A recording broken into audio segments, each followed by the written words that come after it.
What's up YouTube, this is Harvey 1997 here, coming at you today with a deck profile for past formats. This is another May 2002 deck profile. It's Exodia. Yeah, you guessed it by the top card, I'm sure. So this is a very unconventional Exodia deck, because there's really only 3 draw power cards you're allowed to play total. So yeah, we'll get into the strategy behind the deck after the deck profile is really done, or during when we get to the other cards about it. So, starting off, we have, playing Exodia, obviously you kind of need these. The 5 limbs, you know, that's your win, or one of your 2 win conditions in this, or I'm sorry, one of 3 win conditions in this deck. This is, you don't use Exodia actually as often as you would think in this. It's really good to pull off though, so. Moving on from that, we have the staple 3 copies of La Jin. Don't play May 2002 without it, regardless of what your deck is.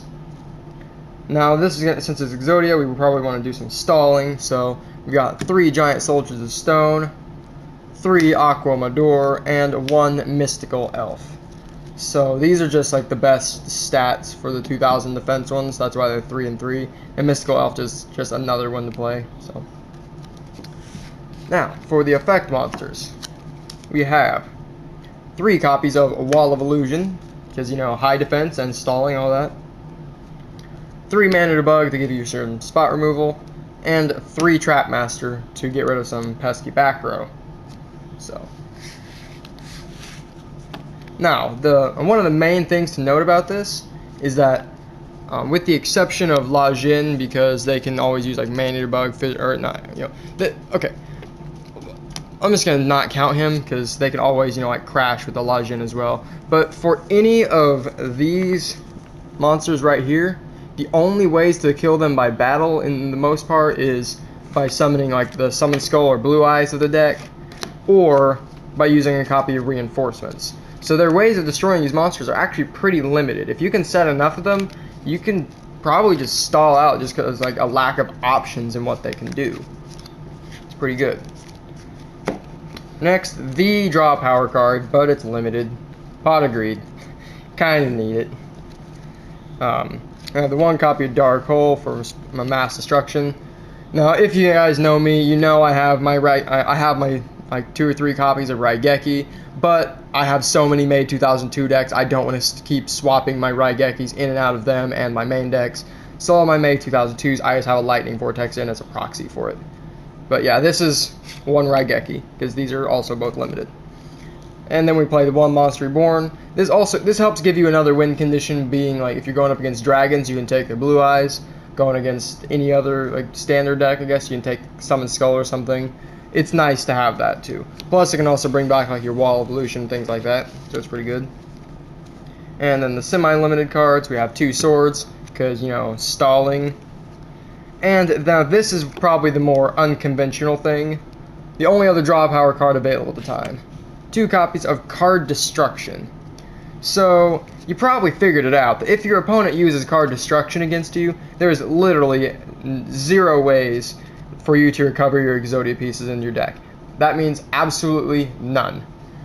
So, here's basically the idea behind this deck. You try and draw your Exodia pieces if you can, and if you get hit by a Card Destruction, you should probably set your own card destructions so that they don't get discarded by it. Then you basically set them, and you try and like stall out as long as you can, and then when the time's right, you flip them both and try and get your opponent to draw as many cards as they can so they'll deck out. Because between myself and my friend Patrick, who we play May 2002 way more than we rightfully should, a standard game for us, we both usually have about 10 cards left in the deck. So when you're playing a deck specifically around stalling, it gets even lower than that. So flipping both of these to discard like 3 cards out of their hand and then another 3, make them draw like 6 cards in a turn, is really nice. It helps deck them out, and that's the most common win condition this deck has. Because although it's nice to pull off Exodia, typically you're gonna, since they know you're playing Exodia, well, they're gonna use their card destruction as fast as they can. Once you lose 1 piece, you might as well, you know, the rest of them don't matter. So. Then we have 3 copies of Wabaku, because, you know, it's stalling, and it's a very good card, staple of the format.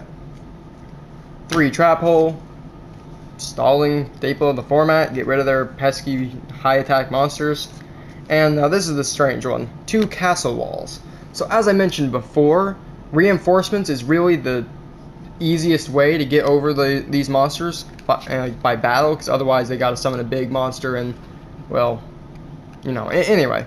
So if you can use a castle walls to kind of like cancel out their reinforcements, this, by the way, all it does is adds 500 defense to a monster, then worst comes to worst, they flip a second copy of reinforcements and they still get over your monster. But that means they use 2 copies of their 3 reinforcements to get over 1 monster. That's insanely good, because like they only have 3 to work with for the entire game. So if you can make them waste 1 to get because of castle walls, it's really good.